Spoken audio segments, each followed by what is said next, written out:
seen the cartoon with the two seals, and one of them's got a pineapple on his head. He goes, "What the fuck is that?" He goes, "It's my shark hat." And it goes down to two sharks and going, "Fancy a bite of seal?" He goes, "Nah, someone's put pineapple on it."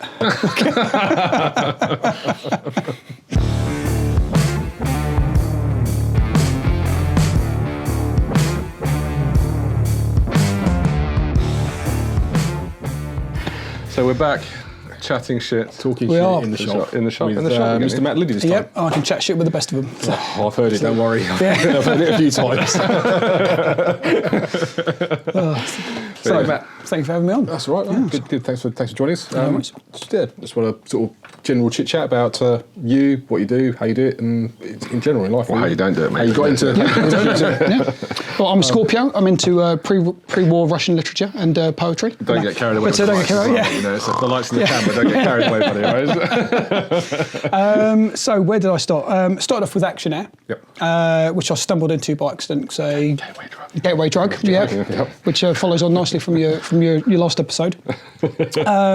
Yes, gateway drug of Action Air. My younger brother was actually into airsoft, so running around the woods shooting at his. Yep. I wonder where we were going there. His one friend, so I was doing a bit of work on some of his stuff to try and make it work a bit better, and one of my customers sort of recognised it, a guy called Lab. He said, "Oh, have you tried this thing called Action Air?" I thought, never heard of it, so it took me along, which he instantly regretted because I started kicking his ass pretty much straight off. But no, yeah, it was a really good introduction. I'd done target rifle shooting and stuff back when I was a kid in the cadets, so the sort of firearm fundamentals I was already fine with. And getting into a competitive environment sort of sparked off my competitive nonsense twat side, and went from there really. It's just got worse ever since. It's got worse ever since, yeah. Well, you graduated to racing snake, didn't you? And then racing arsehole. No, that won't. Graduated to racing arsehole, crashed motorbikes, they were too expensive, got into guns, they're proven to be expensive as well. But thankfully you don't cartwheel them through the sandbanks quite as much. What do they say, the older you get, the more expensive the toys get, is it? Yeah, we just don't grow up, do we? Yeah, you don't get older, you just get wiser or something like that. But don't stop playing with toys, they just get bigger and more expensive. So started off with Action Air, and a couple of years back, I think Dave did an invite to Justin Cooper, who was running our Action Air club at the time. Asked some of us if wanted to come down, so we spent 3 hours having the piss taken out of us because we were the toy gun squad. Yep. Was that Mr. Kiddle? Sorry. That was Mr. Kiddle, Big K. And he actually spoke to you, even though you were airsoft as crying. Well, he sort of shouted in our general direction, but sort of like wafting the smell away from him. And I think when we took the first 5 places in the speed steel match, his mood changed slightly, only slightly, because he figured because we were using 1522s, he said, well, they're still sort of plastic, aren't they? So they're like, if you said that airsoft is the intro, sort of mini rifles, really like the teenage years. It is, then lead on to full bore, which full is bore when on, you've matured and matured and shotgun when you've already lost all of your hearing and you can't, your nerves are shot and you can't actually hold a steady aim anymore. Well, then you graduated to clays, don't you? After that, you just watch him spiral off into the air. You know, I'm a pacifist clay shooter. I've never hit a single one yet. So. Like a vegetarian clay shooter? Vegetarian clay shooter. Free range clays. I pick them all off the ground. only when they've fallen down of their own accord. Yeah, I can subscribe to that. So got into a bit of mini rifle with the club from there on in. It was 1522. Started also with the club. Did my first shotgun match down at Spitfire way back when. And that was years ago. It was good fun. That was a good 6-7 years ago. And loud bangs, watching things disappear in a cloud of smoke. I was hooked. You were hooked. Yeah. Addicted. Yeah. That's the problem with it. It is quite addictive, isn't it? Yeah, it's a lot of instant gratification. There's nothing, it's all right, sort of target shooting's nice and action is good, you sort of run around like a lunatic, but there's nothing quite beats watching a large steel plate spiral off into the sky with a cloud of sort of cloud of birdshot mud and smoke and crap and whatever else you've managed to hit at the same time. Yeah. It's when you hit the mud though, and the mud goes like higher than the clay, and then it sort of starts just raining mud, doesn't it? Seen those big AKs in Kentucky. Yes. Shooting the backstop, and you finish, you've cleared the gun, and you've still got mud. There's still mud falling down your head. Got some quite good footage of that. Yeah, literally clearing it. There's a lot of lumps of mud falling into the into the action as you're clearing it. Yeah. Brilliant. But so then mini rifle, practical shotgun, practical pretty much everything really. Yeah, practical everything now. So do the whole lot. Do mini rifle. Do LBP. Yep. as and when matches So are around. LBP is? LBP being a long barrel pistol. Cool. So a little. The one we prepared earlier. Here's one we prepared earlier. A little something like this. So with our UK laws, we have to have a minimum of 12-inch barrel and a minimum overall length from sort of corner to corner of 24 inches, just so you can't sort of tuck it in your pants or anything silly like that. Yep. Fast 2.2 rimfire, all of the classifications, the actions, the way you shoot it, the points, the rules and everything else, it's exactly the same as full bore handgun. Only difference is the extended length of it. Yeah. But again, and T2, obviously. and and it's got to be a 2.2 round rather than a big centerfire round. Yeah, but they're great training tools, really. Yeah, they are indeed. And they're sort of an anomaly to the law, but we work within the rules we're given, and I think at the end of the day, it still performs, still handles. I mean, I think. I personally think that the 2.2's got a little bit more snappy. Well, it's got more of a snap, but less punch, isn't it? Yeah. So I find it sometimes like a Jack Russell. Yeah, so after shooting the 9mm in the States and come back here and go back to 2.2, I've struggled to get the 2.2 back on target, and I just think there's a little bit. The balance is because it's got that quick snap to it. With 9mm, you've got that sort of nice recoil phase as it comes back to you, even with a good grip. With this, with this, it sort of snaps so quickly that it almost ducks down below the target because sort of the momentum carries your muzzle down rather than keeping it flat. Yeah. But I mean, they're great training tools and stuff, and they're great to sort of play around with and do what you need to do with. But it's but there's loads of different ones out there, and to be honest, they're quite good to get involved with. But it also gives us the ability to shoot 3-gun as well, which it does indeed. We've been doing recently, and different bits and pieces. But so, what's your favourite then? Mini rifle, heavy for your shotgun? Or is it? I'll be honest, it's got to be shotgun. Yeah. There's some that it's big. And why is that, Matt? Why is it? Oh well. What's this? That someone brought that metal. I'm sorry, it's my doorstop. I've brought it from home. No, this was a. When was this? Yeah, there we go. So shot this in April at the Harlow Practical Club's match in Dartford. Yep. Was that the Lumley Rangers, isn't it? It was the Lumley Rangers, yep. And I was fortunate enough to come away with first place. Oh, nice, well done. Which was also the first time out and the first match win for my new shotgun. You're nice. My new shotgun, which is up there's the Calibre Innovations RR pump, which done a little bit of work on, and fingers crossed, it's running really, really well. Getting on quite nicely with it. It fits me a lot better than my Supernova did. How does it compare to Supernova and some of the pumps? The Supernova is sort of 3 times the price out of the box almost. Right. And by the time we throw in a few extra bits into it, that obviously came with a 12-round tube. I've done a little bit of tickling and porting just to make it. Got to give it a little tickle. Got to give it a little tickle. A little bit of tickling and Dremel out. Couldn't leave it alone. Dremel with a feather duster on the end of it. Just a couple of little things to make it fit me ergonomically. So the pump handle's got a bit of stippling, the stock's got a bit of stippling for a bit more grip. Opened up the loading port ever so slightly just to make it a bit easier for my cack-handed fingers.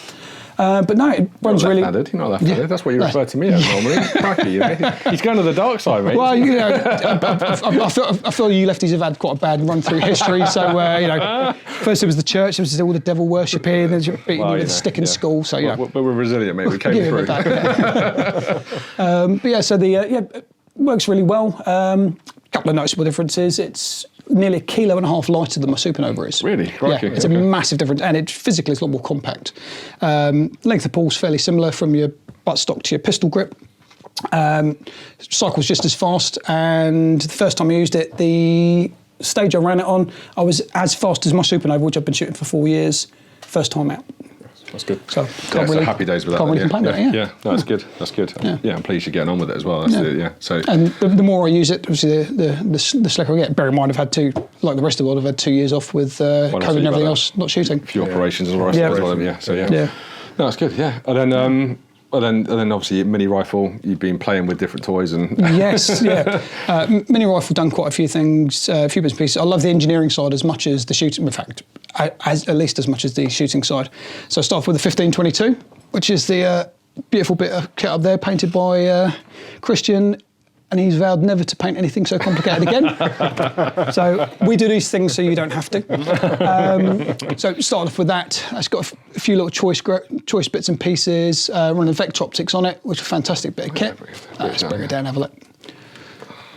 Yeah, so running Vector optics on it. It's got the Constantine 1:8 scope on it. I've got the Frenzy red dot on the side, 45 degrees. So tend to use that for closer targets, running about 3 metres out to about 8-9 metres, and then after that, go up onto that, and that does up to an 8-power scope, and it also shoots a true 1 power as well, so you can shoot both eyes open and use it effectively like a red dot. All the 15-22s really need for competition work is a decent optic on them and a decent trigger. Everything else is just ergonomics to fit me. I've got stock with a cheek riser, so I've got very high, delicate cheekbones. A couple of quick sort of add-ons like 45-degree safeties, mag wells, just speeds up your reload, and then your mag changes a little bit. But other than that, it's a great little bit of cat out of the box, really. Certainly in its price bracket, you cannot go wrong with them. Yeah, I think that's the thing. We were talking about it recently, was that mini rifle, you can spend anything from sort of 600 quid up to $4,000, I guess, in terms of if you want to go super custom. And I guess it depends on how much you want to throw on the optic. And I careful of that pineapple, mate. That was wild. That was. And you can but you can spend just as much as the gun on an optic and stuff like that. It depends on what you want to do and where you want to float your boat and what works for you at the end of the day. And I think that one of the pieces of advice I think I'll take away from the 8-9 years, 10 years, whatever it is I've been shooting, is that take what everyone says with a pinch of salt and do whatever works for you. And I think you probably echo that in terms of... I keep saying the one question I hate most on any forum or Facebook page. What's the best? There's no such thing as what's the best. How much money you got to spend? Yeah, the best thing is the thing that works for you, and more importantly, it works. There's no point throwing all the toys on your platform if it doesn't work. A chap with an AK-based platform shotgun, I won't name, spent a lot of time on his really Gucci upgraded trigger, and it only went off every 4 rounds. He said, but it's a brilliant trigger. So if it doesn't work, it's not brilliant. It's not better than your standard trigger because it doesn't work. Yeah, and that's the interesting. When we're talking about triggers and stuff in terms of the 15-22s, there's so much choice out there. You can talk everything from here's one there, like Trigger Tech. You've got CMCs, which I think is CMC they've got in there. And there's even the standard stuff, and there's like different spring kits you can get for them, and everyone goes, what's the best trigger? It's just like, well, what works for you? And it's like, but I prefer a flat blade. I was like, well, that's great. I like a flat blade, but some people like curved. There's all the different flavours and whatever. You can have pineapple coated, you can have all sorts, In fact, that one is actually in pineapple gold. I don't know if you can see that. So that's an AR gold, isn't it? An AR gold in pineapple edition. Yes. Limited pineapple. Limited pineapple. Hunted wild, And in fact, that's actually quite a good thing about sort of stuff that works with some platforms and doesn't work with others. So the CMC that I run in my 15-22 is pretty much, it's bomb-proof. Touch wood, all the wood, some of it's plastic. It's never let me down. It doesn't light strike, it feeds, it runs reliably. And they're, for what they are, they're bloody cheap. Had my AR Gold is considerably more expensive. Doesn't work in a 15-22 because of the shape of the profile of the hammer with the profile of the firing pin. But with the CMMG bolt setup, it's perfect. So again, build what you need for your platform to work. Yeah, because I think the velocity triggers, when we were playing around with those, you had to put like a shim underneath them, and it all got a bit complicated and weird, and so we just kind of gave up on that front. But I think each their own, and different platforms, as you say, consume different things, and some things don't like it. So how did you sort of find the shooting in America with this? And America was absolutely amazing. So the Czech Republic was my first foray into proper full bore handgun, which was amazing. Again, sort of my action air background with the action air pistol shooting paid huge dividends. It was so much so the chaps who were out there with us were actually gobsmacked when they realised it was the first time I'd fired a full bore handgun. They couldn't get their head around the fact that... I'm going to be honest with you, I didn't realise it was the first time. It's news to me. So it was, it just goes to show the fundamentals are fundamentals. And regardless of where you start, if you learn in the right way, everything's taken into account. Your manipulation, your trigger angle, where your trigger finger is, where your muzzle's pointing, all of that goes along. And in fact, when I went from action air straight into competing with shotgun first before I got the mini rifle. Right. And I rocked up and I managed to sort of squeeze into a top 10 at my first national level event. Which fantastic, isn't it? And it shows the transferable skills. Raised a couple of eyebrows, and everyone said, you must have done a lot of shooting with that. I said, well, no, actually, all I've done is action air. it's a different platform, but everything else works. You can plan. That's not strictly true, is it? Because you did some stuff in the army, didn't you, in terms of like cadets and stuff? Oh, well, cadets was a bit different. That was more target rifle. It was all prone-based shooting. Okay, so we'll scratch that. Yeah, so it was they got really edgy about sort of 13-year-old kids running with guns.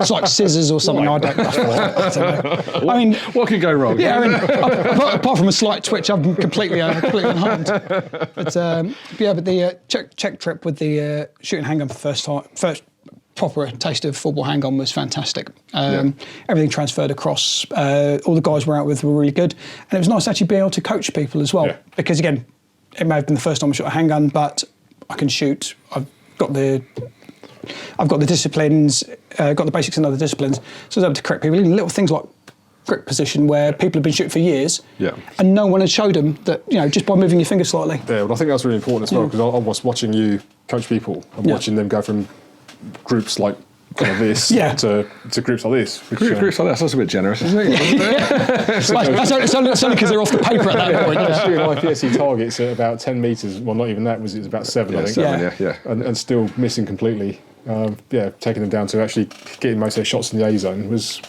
good. But no, and no one ever teaches people that, and I find it really frustrating. People join a club, and the most you get safety trained at the club or whatever else, but no one teaches you the fundamentals about all that. It's just like, well, just go and shoot on your own. Well, it's not how it works, which I think is where we're trying to get it right, is to get people through that. This is how it works. This is how you hold it. This is how you actually shoot it. That's the target. That's what you're aiming for. You get all this right, and then it'll work. And same with rifle and shotgun. And it's great to have people like you on board who are willing to help as well with. It pays dividends. First of all, it's for your own survival, because if they know what they're doing, no one's going to sweep you, and you manage to leave the range with the same amount of holes that you turned up with, which is always a bonus. But the basics they make it a lot more enjoyable, because let's face it, we shoot things because we want to hit the target, and we want to see stuff fall over, we want to see clays erupt in a cloud of orange smoke, and if you don't hit them, you wonder why you're doing it. It's frustrating. You don't enjoy it. All of a lot of the basics people have never had. Well, we used to call them sort of principles of marksmanship, and they've never done that. They've never been taught how to aim properly. They've not been taught where to put your finger on the trigger, how to pull the trigger. Most people sort of firearms tuition has come from movies and Hollywood. When you sort of run around from the hip and you can hit everything. It's all wrong. You've got people like yourselves that are experienced in that, and even when we were over in Kentucky the other day when we were shooting, I've shot however many thousand rounds, a bit like yourselves in terms of through handguns and stuff, and then you spend a bit of time with David Ashcroft, and it's like one slight movement on your foot, and all of a sudden your groups go down like 3 or 4 inches, and it's just like it's about partaking in that knowledge and just sort of sharing it and not being scared to give everyone else the edge, because that's how we all progress and push each other up the game. I think there's an element of people who are at the top don't want to impart that knowledge on people who are coming through because they're worried they're going to beat them. But my philosophy is, if you get the guys at the bottom who are coming through, get them up to a decent standard, they're going to push you to a better standard. So if you then go and shoot somewhere else, then you're going to be better than you were. So it's important as well, and it's also important, in terms of where you're at in terms of national matches, in terms of level 3s, in terms of shotgun, and then world shoots and stuff. And if we don't push ourselves within the boundaries of what we're pushing, then when we get to the world stage and stuff, you're nowhere near. And that's the important thing, I think, around trying to up the game. But equally, you don't have to do that. You can always just go be a club plinker, as I like to call them, and just go and have fun. And there's lots of guys that do that and like the sportsmanship and the camaraderie of a club, and you don't need to go the whole hog. But so what's the plan then, Matt? Where are you heading? Plan this year. Well, this year I've got a bit more mini rifle planned, hopefully. I have some arm issues which have finally resolved themselves. Got a lot of shotgun planned for this year. Fingers crossed I'll do enough to get selected for the UK team for the Shotgun World Shoot in Thailand next year. So it's next year, isn't it? Next year. Obviously COVID's pushed everything back, but so this year's kind of the qualifier year to sort of throw your hat into the ring. And the private jet won't go that far. The private jet won't go that far.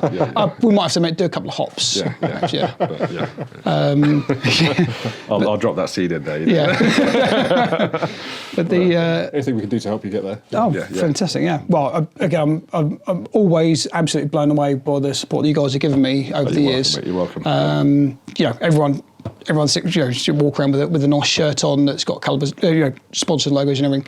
Everyone has an image of what it is. The real truth of it is, in the UK, we're at such a grassroots level. If you look at sponsored shooters from the States, they can make a living out of it, whereas we're paying everything we make from a living to go and do it. So every little bit helps, and certainly the amount you guys have helped me out has been you're welcome. It's absolutely mind-blowing. And you give back as well, mate. That's the bottom line. It's not just take. So it's good to have you in the sport. So it's a pleasure, mate. But I'm looking forward to. Well, I'm shooting my first level 3 shotgun match with you. Actually, do you know? I've heard. In fact, I've even heard that there might be a special podcast coming from that. Oh, really? Yes. Oh, really? Okay. Yeah. Well, how the other half live or something? Like yes, something like that. I think the podcast was it Chasing the $1 Billion or something? Chasing the $1 Billion. Yes, that was it. Something like that. But So, I'm looking forward to actually. The 31st of July. Is that the prize money? $1 billion. Zimbabwean dollars. It's fine, isn't it?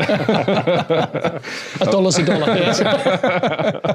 But so I'm shooting my first level 3 shotgun match with Matt on I think it's 31st of July. 31st of July, North Coast of Iron, run by the Iron Men of Rossendale. So it should be, knowing Ian Corrigan and those guys, it'll be a bloody good match, I think. Just make sure you wear your big black coat and take a claymore with you. Claymore.